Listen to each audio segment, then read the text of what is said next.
The voidness of your intellect is Buddhahood.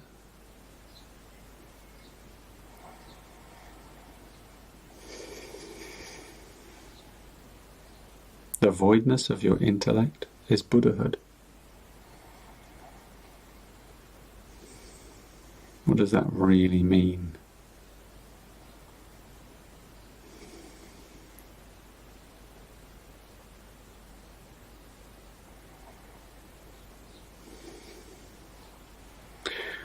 We think we are this body. We believe it. I think I am this.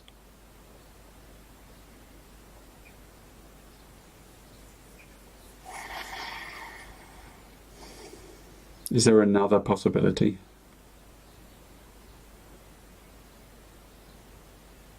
There is another possibility. Many mystics and sages have spoken to this possibility.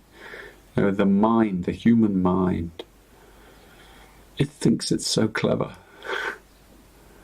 And yet, there is a space beyond the mind that if you have never felt that, you don't know that the mind, what it truly is.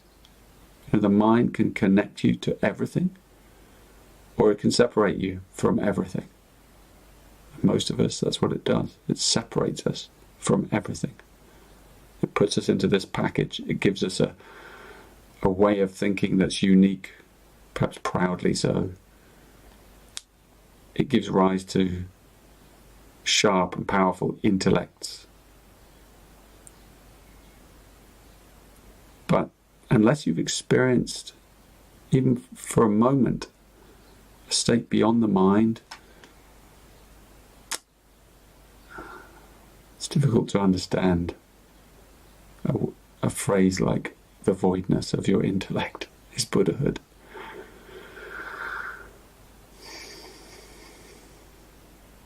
There's a clarity beyond the mind that can shine through the mind. How do we get to that clarity? How do we attain it or achieve it? We've perhaps heard of it. Perhaps we disbelieve it. Perhaps we think it's an idealistic possibility touted by charlatans down the ages. To get whatever, to get money or followers or recognition. It's unlikely.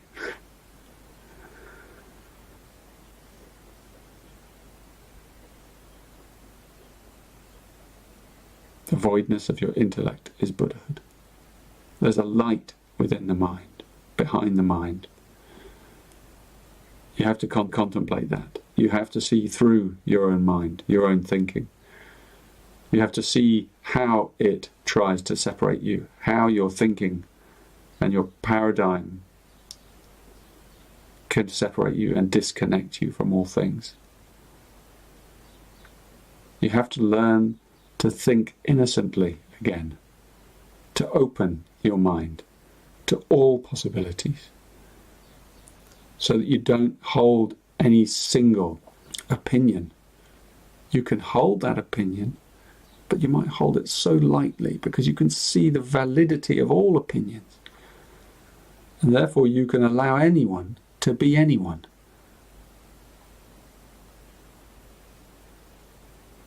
But you can still be opinionless in some way. But you can still have an opinion. Because someone who's completely opinionless, you can't often have a conversation with them. So having an opinion and a viewpoint is also a part of being human. But behind all of that game, lies something magical. The light of consciousness. The light of consciousness.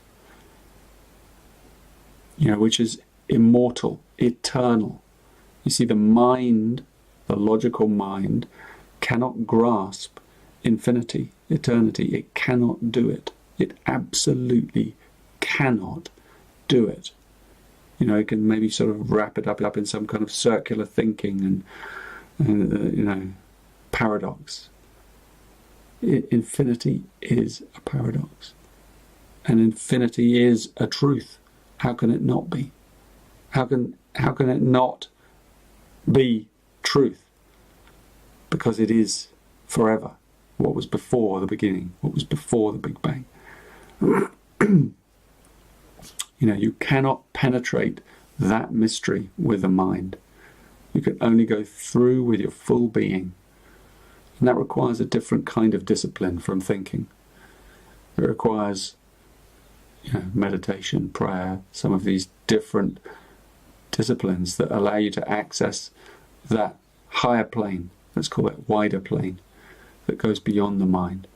And then you may glimpse a spark of that consciousness that lies behind the mind, beyond the mind, the ecstasy that can pour through your being when you see with eyes like that. So consider that there may be, you know, layers and planes beyond the mind. Open your mind to that possibility and contemplate that possibility over and over, so that you don't get closed into the worldviews of others, into closed worldviews that keep you isolated, into mental paradigms that shut you down from others.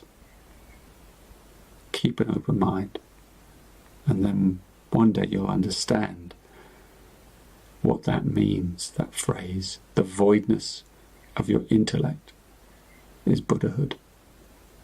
And Buddhahood is to be fully self-realized, and to realize that the mind then is everything. There's nowhere where the mind is not. There is nowhere where the mind stops. The mind is infinity. But the infinite mind is very different from the thinking mind. Things to contemplate.